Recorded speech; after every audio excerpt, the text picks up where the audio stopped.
Hello folks, Wilfred Ninja here bringing you another nerdy video. This is the third part video of my Warlock video discussion series. To apologise, I am either coming down with a cold or my allergies are really acting up. I've been behind taking my medicine, so now my nose is all blocked up.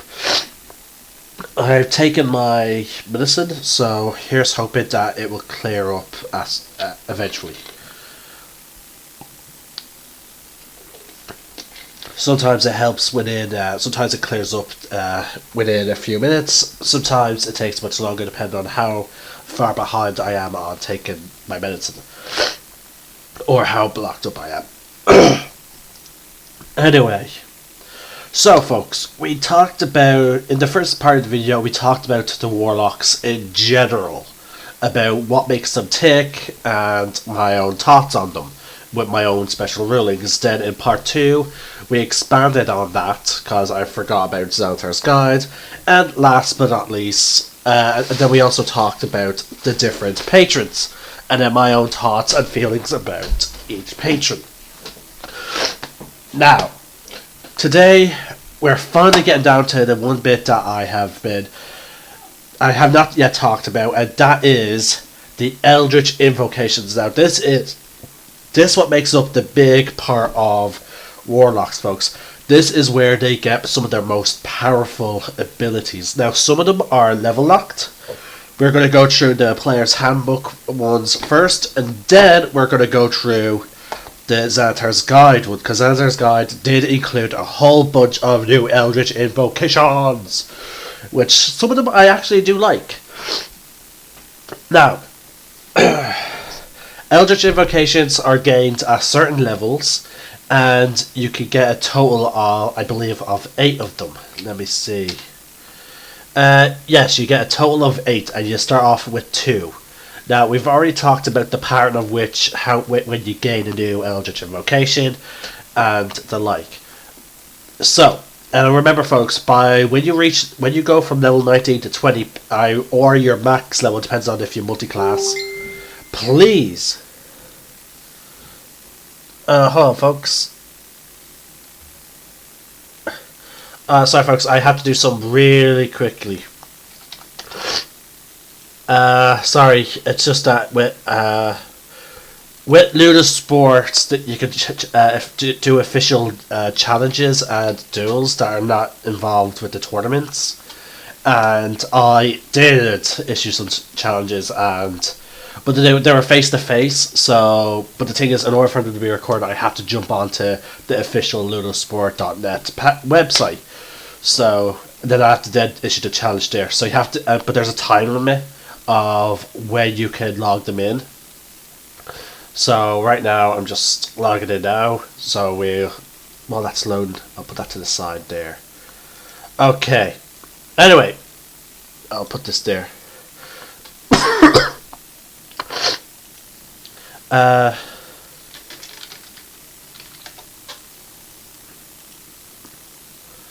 Now, anyway, folks. Now, one of the best things about Eldritch Invocations is some of them allow you to do really cool stuff. Now, for example, my character in our Friday game has the ability. Where do I challenge him to a duel?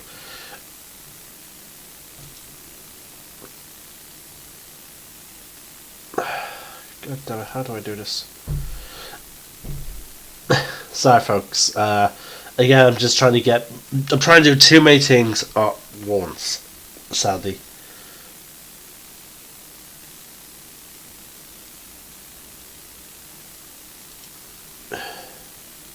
There we go.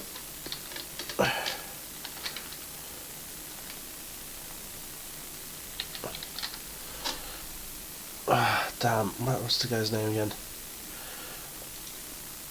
It's annoying that you can't challenge them through their webpage. You have to challenge them through a very complicated system. Anyway, So, as you know, in the Fridays one, my character has the ability to see in the dark. Now, that is due to what's it called? That is due to two things. One, he's a tiefling.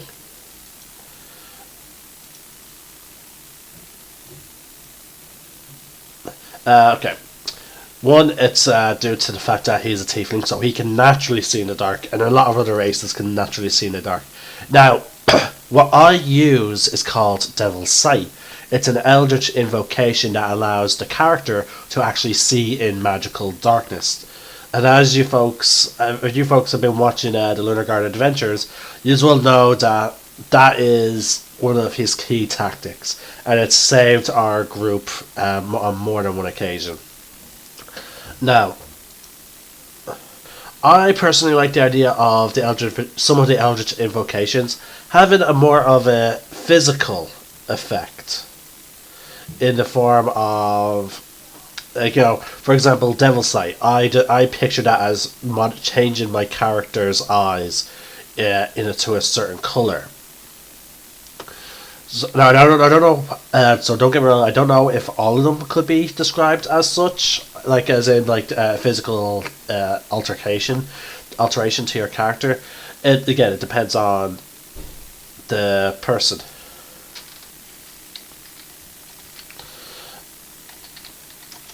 And it also depends on the Eldritch invocation. Now, I know some players are not in that camp. I know a few who are not big onto that idea. But anyway, let's get into the Eldritch invocations. I've went on too big of a tangent.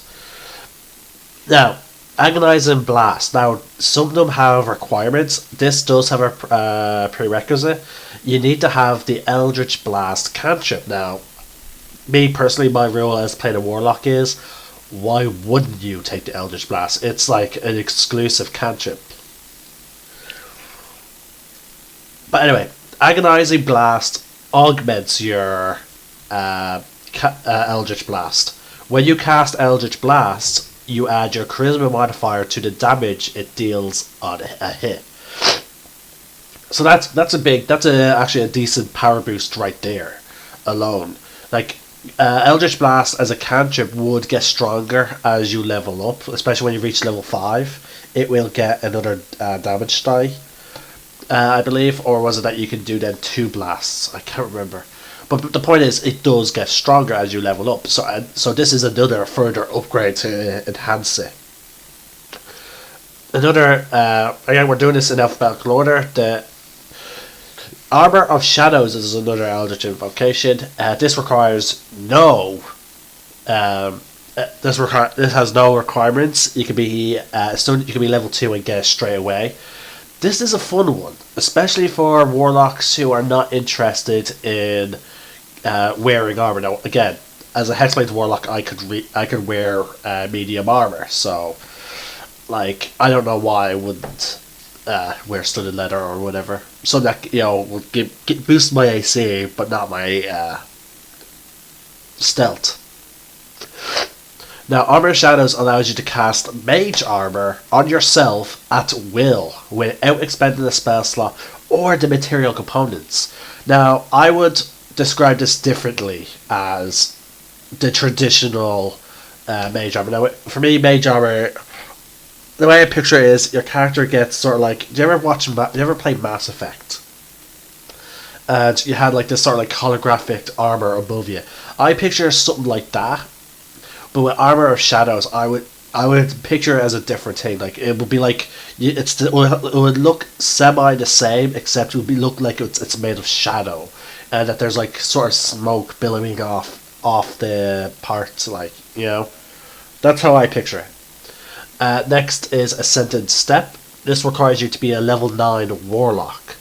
You can cast Levitate on yourself at will without expending a spell slot or material component.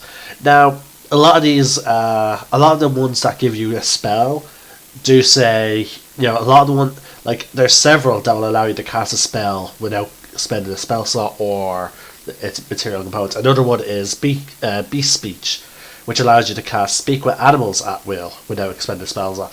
Now, notice these are at will. These are not like once per day or once per short rest or once per long rest. These are just at will. Now, a lot of these are first level spells, which is sort of understandable. But like the ninth level one, that's levitate. To my knowledge, levitate is a high level spell. Now it does have a level requirement, yes, but like wow. There's beguiling influence. This one gives you proficiency in deception and persuasion skills. Uh, that's handy if your warlock took other skills and you already had all the invocations you would want, and you were just looking for another one to take. I personally I don't know. And when you reach like warlock level 7, you can take the bewitching whispers one. Now this is once again allow you to cast a spell. It requires you to be level 7. You can cast compulsion once using a warlock spell slot. You can't say, oh, okay, yeah, this one actually does require you to spend the spell slot. Very interesting. It's weak. I think it's a lower level spell than levitate, but this one requires you. Interesting. Now, this next one requires you to actually take the Pact of the Tome. So, yeah, once you take the Pact of the Tome, you can then take this Eldritch Invocation. The Book of Ancient Secrets. You can now inscribe magical rituals into your Book of Shadows. Choose 2 first level spells to have the ritual tag from any class list. The spells appear in the book and don't count against the number of spells you know. With your Book of Shadows in hand, you can cast the chosen spells as rituals. You can't cast the spells except as rituals, unless you have learned them by some other means. You can also cast a warlock spell you know as a ritual if it has the ritual tag. On your adventures, you can add other ritual spells to your Book of Shadows. When you find such a spell, you can add it to your book if the spell level is equal to or less than half your warlock level, rounded up. And if you can spare the time to transcribe the spell. For each level of the spell, the transcription process takes 2 hours and costs 50 gold pieces for the rare inks needed to inscribe it. That expands on your warlock. Ritual spells are generally support spells. So basically, this is a very cool spell because it will allow you to then take some time and give your team some buffs. But the thing is that you do use your spell slots. It seems with them. Let's see. Unless you learned from any class list spells pairs hands, you can cast trust spells. Actually, when you cast I don't think they cost a spell slot because ritual spells don't cost spell slots. Yeah, I'm mixing up what the wizard does. The wizard has an ability to cast spells with ritual tag, even if he does not have the spell prepared. So okay, next this is a high level of Eldritch Invocation, folks. This is a level 15 required Eldritch Invocation. It's called Chains of Carceri. I don't know if I'm pronouncing that right. It requires you to have the Pact of the Chain feature. You can cast Hold Monster at will, targeting a celestial fiend or elemental without expending a spell slot or material components. You must finish a long rest before you can use this invocation on the same creature again. Notice that you can cast it at will and on as many creatures as you want, as long as they're not the same one. And Hold Monster is quite powerful. Like if your team is fighting off against a fiend, elemental, or a celestial, you can just be like, boom, hold person, and then all your team is just gonna be like, yep, auto crits, boom, boom, boom, boom, boom. Really cool. Now keep in mind they can resist that spell, so it's not guaranteed. Now next is Devil's Sight. Well, we've already covered that. Dreadful Ward is a level 7 Eldritch Invocation. You can cast Confusion once using a Warlock spell slot. You can't do so again until you finish a long rest. Next is Eldritch Sight.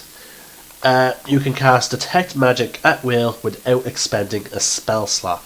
Now, Eldritch Sight I would also say that would augment your eye a little bit, which will be interesting because especially if you take all the different sort of like sight Eldritch invocations, you'd be leading into a very interesting character with very interesting coloured eyes. Next up is Eldritch Spear. Now, again, folks, there is a lot of them. This is where a Warlock gets a lot of their customization.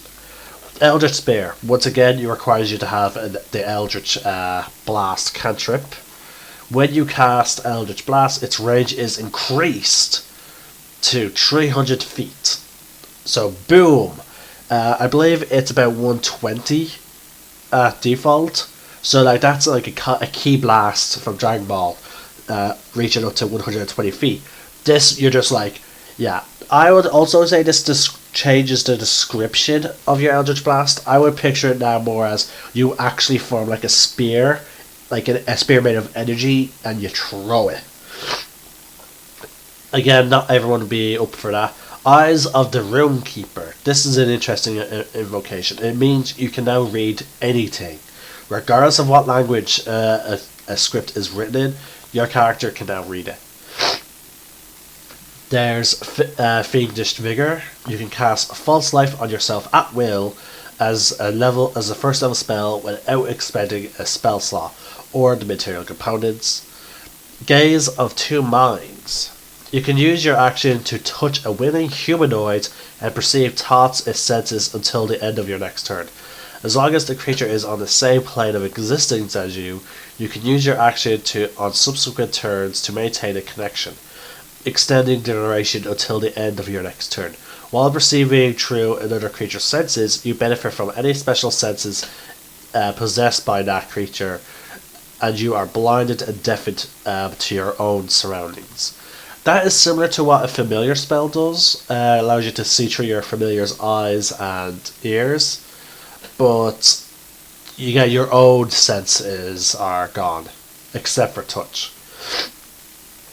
Now, Life Drinker. This requires you to have the Pact of the Blade feature, and it also requires you to be level 12. When you hit a creature with your Pact weapon, the creature takes extra necrotic damage equal to your Charisma modifier, minimum 1 damage. Now, I believe we know of one character. We believe Travis has this for his Hexblade Warlock.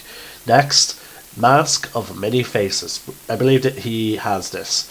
You can cast Disguise Self at will without expending a spell slot. Pretty useful, especially if you're like I think I might eventually take that for my my Tiefling Hexblade Warlock, considering his profession. You also get a level 15 Master of Myriad Forms. You can now cast Alter Self at will without expending a spell slot. Again, folks, a lot of these are allowing you to cast spells at will, or they augment your Pact of whatever, or they augment your, what's it called, Eldritch Blast. Now here's a fun one, by the title, Minions of Chaos.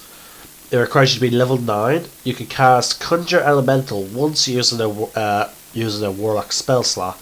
You can't do so again until you finish a long rest. Next is Mire of the Mind. Requires to be level 5. You can cast Slow once using a Warlock spell slot. You can't do so again until you finish a long rest. I find it interesting that a lot of the combat spells in like a lot of the combat spells require you to always use a spell slot, and they require you to finish a long rest, at least.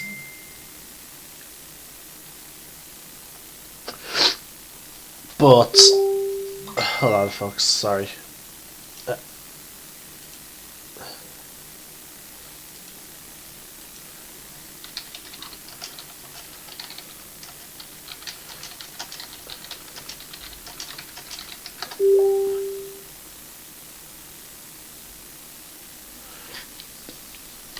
Anyway, but yeah, a lot of them allow you to use at-will spells, but it seems that the at-will spells avoid doing combat damage, whereas the ones that are initially designed for combat seem to require to either finish a long rest, or you can only or you have to use a warlock spell list slot. Next is Misty Visions. You can cast a silent image at will without expending a spell slot or material components. There's One with Shadows. This is a cool one. 5th level requires you, when you're in an area of dim light or darkness, you can use your action to become invisible until you move or take an action or a reaction. Huh. Okay. Interesting. At level 9, you have Otherworldly Leap. Level 9 requirement. Sorry, I'm trying to phrase it so that you know that I phrased that last one as if you got it automatically at level 9. You don't. You don't get any of these automatically. You have to level up certain points to get them. To pick them. This requires to be level 9. You can cast a jump on yourself at will without expending a spell slot. Again, folks, as I said, jump can be used in combat, but primarily its usefulness comes out of combat, and I find that funny. Here's one for your Eldritch Blast. Repelling Blast. Now when you hit a creature with your Eldritch Blast, it gets pushed back 10 feet in a straight line. I find this interesting, folks, because technically you can have a really powerful Eldritch Blast cantrip. If you were to take all 3, not only would you be able to hit something from 300 feet away, you will then deal extra damage on top of the extra damage it would already take from being from rolling the dice, but now it will push them back 10 feet. And I believe there is one that allows, so it's basically you get to do multiple Eldritch Blasts as you level up. So technically, if you use all of them on one person, you'd be boom, 10 feet away, boom, 10 feet away. You can push them back 20 feet if you manage to hit them with both of them. Now, here's another one. This one requires you to finish a long rest, once again. It's called Sculptor of the Flesh at 7th level. You can cast Polymorph once using a Warlock spell slot, and you can't do so again until you finish a long rest. At 5th level, there's Sign of Ill Omen. You can cast Bestow Curse once using a Warlock spell slot. You can't do so again until you finish a long rest. See what I mean? Combat or ones that would harm someone require you to, finish a long rest and use a spell slot. Ones that don't, that target specifically your character, requires you to. You can just use it at will. Here's a cool one: Teeth of the 5 Fates. You can cast Bane once. Bane is a powerful attack spell. Once using a Warlock spell slot, you can't do so again until you finish a long rest. Thirsting Blade. This requires you to be level 5, and it requires you to have the Pack of Blade feature. You can attack with your packed weapon twice instead of once whenever you take the attack action your turn. You might have noticed that the Warlocks do not get extra attacks.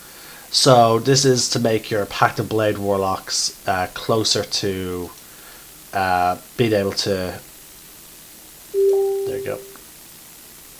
This allows you to now have extra attacks with your Pact of Blade. So if you're building a melee Warlock, then this is how you would get about getting those extra attacks without having to multi-class. Visions of the Distant Realms. Requires you to be level 15. You can now cast Arcane Eye at will without expending spell slot.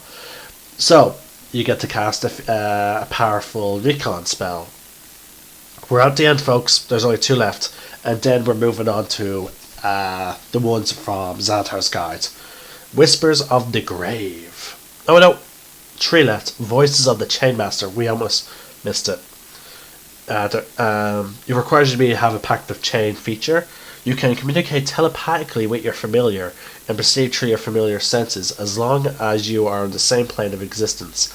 Additionally, while perceiving through your familiar senses, you can also speak through your familiar in your own voice, even if your familiar is incapable of speech. Oh, so this gives the impression. Oh wait, no, this expands that ability. Okay, so yeah, This Voice of the Chainmaster expands on the Find Familiar spell ability, which allows anyone to, like any caster who casts a spell, they can see through their familiar's eyes and listen through their ears, regardless of distance. This expands on it, basically, so that you can now talk. Or either that or warlocks, either that or warlocks just naturally couldn't do that, because there's the only range to like again in Sage Advice, the only range confirmed for the Find Familiar was that essentially your familiar, you can't give your familiar commands once you reach outside 100 feet. But as long as you're, but again, once you start looking through its eyes, you can do that regardless of distance. So, okay, so the Pact of Chain just gives you the Find Familiar spell, and you can cast it as a ritual, and it does not count towards your thing. So that literally is just giving you a free spell, and it augments it. So, I suppose, I don't understand that. I'm sure there is some reason to mention about talk about the eyes, like you can see through its senses. Because again, like as I said, I looked this up. There is on Sage Advice. There is literally, it was asked like, is the range of a Find Familiar only for what's it called? For telepathy, or can you see through its senses? And then the person who answers the questions on Sage Advice was like, oh no, it's only telepathy, so for you to communicate with your familiar. So like that is the only one that 100 feet range applies to. So I find it interesting that the Voice of the Chainmaster has this specifically. So I don't know. Next is Whispers of the Grave. This is a level 9 one. Level 9 required Eldritch Invocation. You can cast Speak with Dead at will without expending a spell slot. And last but not least, at level 15, it seems that like the level requirements are 5, 9, and 15. Interesting enough. Witch's Sight allows you to see the true form of any shape changer or creature concealed by illusion or transmutation magic. So if a spell like invisibility, yeah, not going to help you. It's an illusion spell. You can see through illusion, concealed by illusion or notice that it says okay, the exact words of the invocation is, you can see the true form of any shape changer or creature concealed by illusion or transmutation magic. So if someone casts a transmutation spell to try and augment their appearance, yep, not going to work, I can see it. Someone tries casting like invisibility or an invisible wall. Actually no, this specifically only pertains to the creature. So yeah, it does not allow you to see through illusions or transmutation magic. Only allows you to see creatures that are trying to use those spells to conceal themselves. So like if a creature casts like illusionary wall, I can't see through it. But they cast like invisibility, I can see it. Or they cast like alter self, I can see it. Alright. That's interesting. Witch's Sight does things differently than I thought it did. Oh well, I still like it. I'm still strongly considering getting it. Alright, let's get back now onto the Xanathar's Guide, Eldritch Invocations. Luckily there's not as many added from this. So let's just get straight into it. This one is called Aspect of the Moon. Requires you to have the Pact of the Tome feature. You no longer need to sleep, and you can't be forced to sleep by any means. To gain the benefits of a long rest, you can spend all 8 hours doing light activities such as reading your Book of Shadows and keeping watch. This is cool because it allows your warlock to become like the group's always lookout. Very handy, especially when you're playing like campaigns set like in Tomb of Annihilation, where you're going to spend a very long time away from civilization. Cloak of Flies. As a bonus action, you surround yourself with a magical aura that looks like buzzing flies. The aura extends 5 feet in every direction, but not through total cover. It lasts until you are incapacitated or dismiss it as a bonus action. The aura grants you advantage on charisma intimidation checks, but disadvantage on other charisma checks. Any other creature that starts its turn in the aura takes poison damage equal to your charisma modifier, minimum 0 damage. Once you use this invocation, you can't use it again until you finish a short or long rest. So that is interesting. It does have a recharge, like a use limit before it needs to recharge, but it has no time limit, which I find interesting. Now notice it says use, so dismissing it does not count as using it. As soon as you activate it, that I believe counts as using it. So even if you're taking a short rest with the cloak on and then dismiss it, you can quickly then reactivate it. This used to actually be a requirement. You used to have the fiend fiend patron in order to get it. It was called the Cloak of Beelzebul. It was named after a devil. But a lot of people were not happy with the idea of invocations that are directly tied into patrons. So they reflavored them and removed all of those type of requirements. Next is Eldritch Smite. Now, there used to be also pact weapons for special pact weapons for each patron, which I miss. I thought that was a very cool idea, but basically they all had at least one of the same ability, is that you could spend a spell slot to add a d8 to your damage roll based on the level of your spell slot. Now, they all came with an extra ability to make them stand out from one another. So, for example, my favourite one, Cursebringer. If you spend your spell slot to hit a creature and increase your damage, the creature also lost all its movement speed. The Fae had a really cool one, which was a bow that created its arrows when you pulled back and fired, but it didn't have. It was more built towards a specific type of enemy, so it had the passive of creating the arrows and having advantage on lycanthropes, and it did not boost its damage. And it could boost its damage, so it was still useful and it was still powerful. It's just that it was more specifically tailor made against lycanthropes, as opposed to the others, which is why it does not have like an ult. It has a passive rather than a boost. Now, this gives them the boost. I'll explain. Once per turn, when you hit a creature with your pact weapon, you can expend a warlock spell slot to deal an extra 1d8 force damage to the target, plus another 1d8 per level of the spell slot. You can knock the target prone if it is huge or smaller. So basically they went with the Mace of the Spatter one, which was the Fiend's weapon. So they went with that one. I'm okay with it. I still prefer the individual ones, but okay.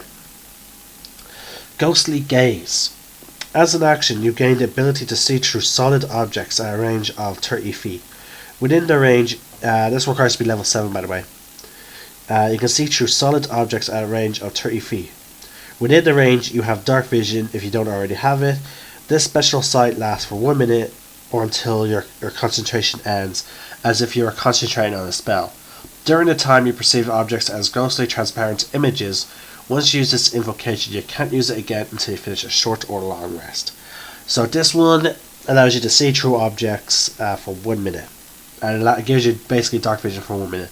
It's sort of handy for a human warlock, like if he knows they're about to get into a fight and it's a dark place, so he can just be like, okay, I got 1 minute to finish this fight. Boom. Here's one. Level requires you to be level 5. Gift of the Depths. You can breathe underwater and gain a swimming speed equal to your walking speed. You can also cast water breathing once without expending a spell slot. You regain the ability to do so when you finish a long rest. Now, some of you may wonder why give you the ability to cast this spell if you can already breathe underwater. That is so that you can cast it once on an ally without expending a spell slot. You have the as part of your pack of chain feature, you can get the invocation Gift of the Ever Living Ones. Whenever you regain hit points while your familiar is within 100 feet of you, treat any dice rolled to determine the hit points you regain as having rolls their maximum value for you. Very good for short rests. Very good. Grasp of Hadar. This is an Eldritch Blast augment one. Again, this added several. Yeah, it did. Okay, yeah, this is the only one that augments your Eldritch Blast. Once on each of your turns, when you hit a creature with Eldritch Blast, you can move that creature in a straight line 10 feet closer to you. I would also augment if you're using this Eldritch Blast as opposed to the Repelling Force one. You actually create like a hand that pulls. There's improved Pact Weapon. When you use this weapon, when you use any weapon that you summon with your Pact of Blade feature as a spellcasting focus, you can use as a spellcasting focus for your warlock spells. In addition, when the weapon gains the +1 bonus to its attack and damage rolls unless it's a magic weapon that already has that bonus to these rolls. Finally, the weapon you conjure can be a short bow. Basically, it adds the ability to create ranged weapons with your Pact weapon. Oh wait, yeah, here's another, there's two ones that augment your Eldritch Blast. This one is called Lance of Letkargi. Once on each of your turns, when you hit a creature with your Eldritch Blast, you can reduce that creature's speed by 10 feet until the end of your next round. I like how a lot of these, with these ones, you can activate these ones as well as your repelling one. So, like, basically, if there's a weak enemy that you want to get closer to hit them with your Pact of Blade or whatever, use Grasp of, Hadar, pull them closer on each time you use it. But if there's an enemy that you want not to approach you, you can use, like, the Repelling Force one, and it will be knocked back 10 feet. And you can now slow down its movement speed.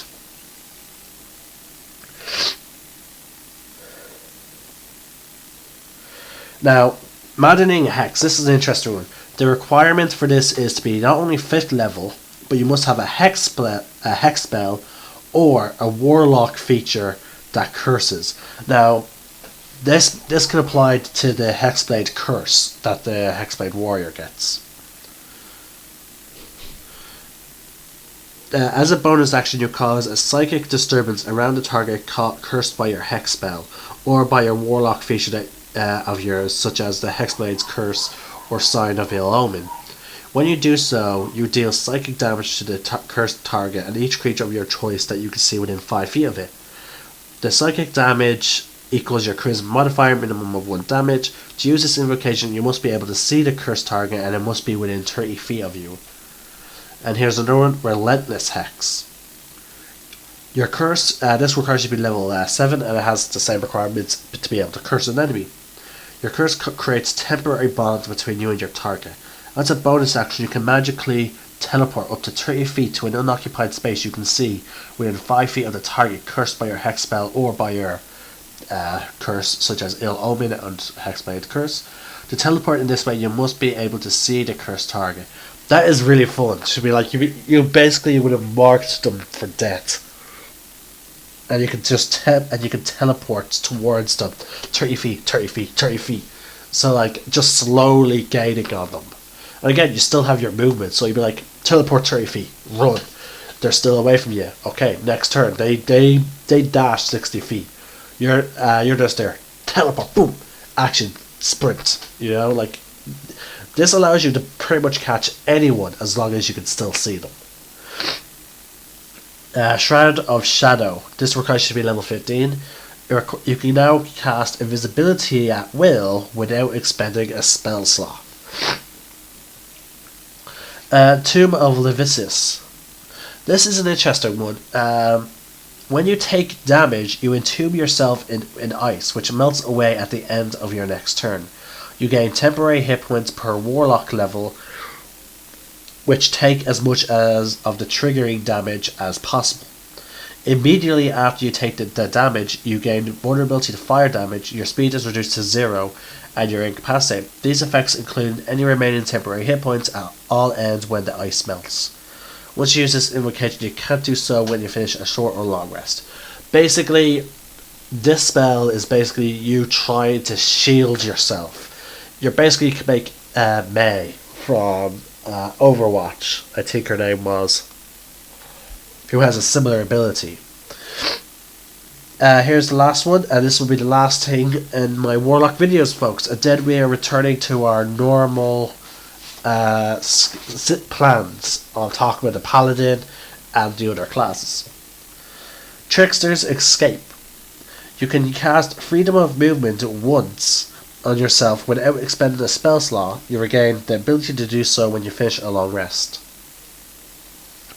And that is it, folks. That is all the Eldritch invocations added by Xanatar's Guide and from the Player Handbook. Oh, it took me 41 minutes to even do that, folks. Wow. I could. Yeah, you know what? I should really do it. They're a spell singer, and I believe I did that with all the others as well. I believe. Actually, no. I'll do that later. I'll do that in a separate video. And what I'm referring to, folks, is talking about spell lists. I do plan to eventually do a video. Once I'm done with all the class videos, I do plan to do a spell list video where I then give off the list of all the spells that belong to a class. Now keep in mind, folks, as you may have noticed, some of these classes allow you to pick some spells or cantrips from any spell list. So, yeah, so the spell lists are not 100% final because of that, but I'll still read them out. I'm not going to go through what spells can be added to where based on class. So I'll be sticking to it exactly what I said. So, for example, even though, for example, the Warlock can get wizard spells, I am not going to go through saying, okay, yeah, this spell can be taken by a Warlock with this because of this exception. I'm not going to go through that. I'm literally over with the expanded spell list. There we go. I am not going to do that. When I read the Warlock spell list, I'm just going to be going to this, and I'll mention that certain patrons expand your spell list with new options. That is it. That's all I'm going to do. I'm not going to go through each of those spells. The one that's really going to drag me down is the Wizard, folks, but that is still a good bit away. We still have Paladin, Rogue, Ranger. I believe I went through Sorcerer in a lot of detail, but I will do a Sorcerer Xanatar's Guide. But yeah, folks, I did a lot. There's still a good bit to do. The Wizard is going to be my most trying video. I'm probably going to do it the same way I did the Warlock. Vanilla class. I'm going to probably do it the same way as I did the videos so far. The vanilla class, as in like just wizards, what that gets you, and then I'll do a video. I'll try and do one video of all the subclasses, the advanced classes you can take, of Wizard, but there's a lot of them. So I may break that down into 2 videos. But anyway, I'm going to rest for a bit, and if I plan to do another video, it will be... Actually, let's go back to True Deserters before I do Paladin. So the next video I do for D&D is definitely going to be the Barbarian with the added stuff from Xantar's Guide. And then we'll do that with also the Bard and then we'll eventually get back down to Paladin. So, yeah, folks. Now again, that's if I do a video today. If I do that's my next D&D video. And I'll probably try and get one done as soon as possible. I'll probably do one today if I don't make any plans, or I'll probably do one tomorrow before I head off to Ludosport. But anyway, there might be one on Friday. Again, it depends on how busy I am, folks. Either way, this is Will for Ninja signing out. May the force be with you, and remember, roll for initiative.